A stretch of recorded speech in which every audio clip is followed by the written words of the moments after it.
everyone, this is Mustafa speaking. Welcome to our channel NerdyMNN. Today we will be learning about how most plants photosynthesize. For those of you who don't know what photosynthesis is, it is basically a process in which plants make their own food, since they don't usually obtain their organic compounds and nutrients from other organisms like we do.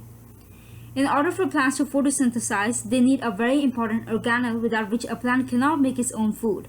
This organelle is called the chloroplast. An organelle is a component of a cell. Like our body has organs, a cell has many components as well, called the organelle.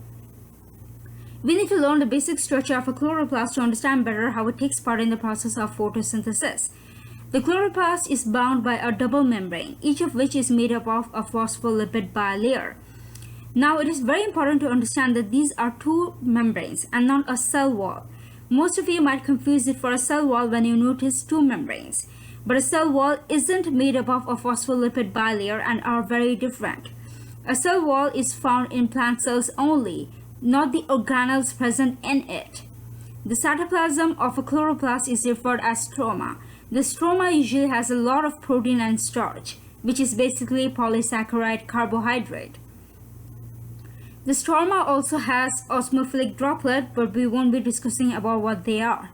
The most important structure of the chloroplast are these small rings or coins called the thylakoids. Collective number of thylakoids stack up to form granum. Multiple granum present in a chloroplast is called grana. Now, inside each chloroplast of a cell, you can find two types of pigments, the primary and the secondary pigments. Primary pigments are characterized as chlorophyll, whereas secondary or accessory pigments are characterized as carotenoids, since they aid primary pigments and play a secondary role in the process of photosynthesis. They both are, however, known as photosynthetic pigments due to their involvement in the process. Chlorophyll A and B belongs to the chlorophyll category and are hence primary pigments. Carotenes and phycobilins belong to the carotenoid category and they hence play the role of secondary pigments. Something important to remember here is that some plants have secondary pigment in larger amounts than primary pigments, but in most cases, plants have primary pigment in larger amount.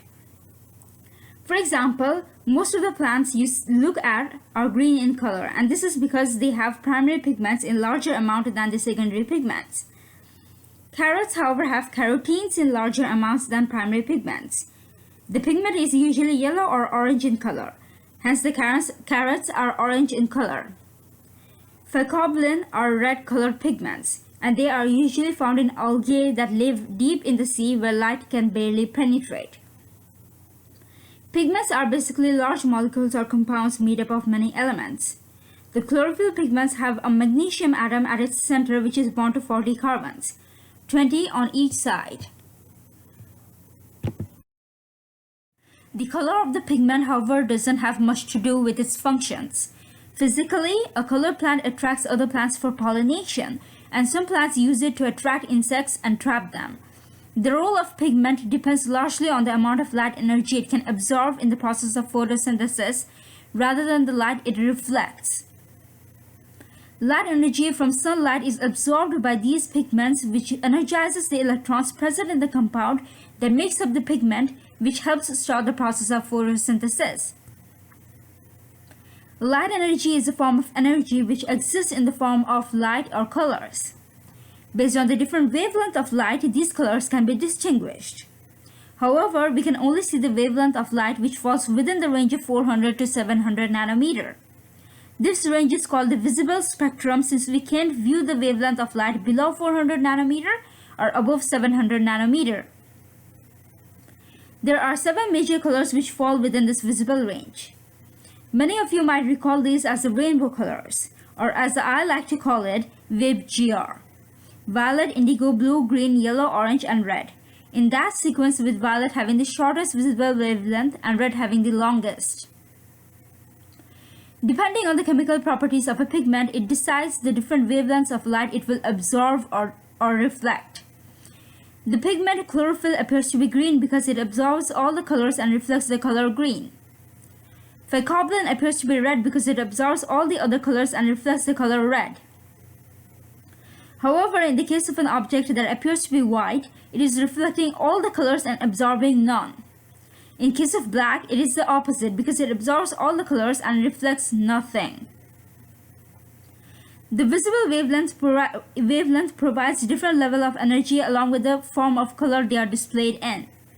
The shorter the wavelength is, the more energy it has. That would mean that violet has the shortest wavelength and the highest energy level. Remember, the pigment plays a role in the process of photosynthesis based on the light it absorbs, not the light it reflects. If you were to project a green light on a chlorophyll pigment, it would have reflected the light and no wavelength would have been absorbed. Hence, the pigment would have no energy to energize its electrons and there would hence be no process of photosynthesis taking place. The absorption spectrum is the graph that shows us the different wavelengths each pigment is absorbing. Chlorophyll A absorbs short wavelengths in large amounts and longest wavelengths moderately. Chlorophyll B shows a similar pattern. Carotenoids absorb short wavelengths in large amounts and does not absorb waves longer than 500 nanometer. If you analyze the whole graph, you can see a pattern all the pigments show. They absorb shorter wavelengths in larger amounts than the large wavelengths. Within the range of 500 to 600 nanometer, all pigments show little or no absorption rate. The only thing we have to observe in this graph are the different wavelengths absorbed by these pigments. Based on the different wavelength of light all the pigments have absorbed, we will determine the rate of photosynthesis. Now, if you recall, I have mentioned how the shorter the wavelength is, the higher energy it has. So if we were to exclude the amount of wavelength each pigment absorbed, this is what the graph would look like. However, the rate of absorption of different wavelengths of light were different. They had the highest absorption rate of short wavelengths, so the rate of photosynthesis will be highest in this region.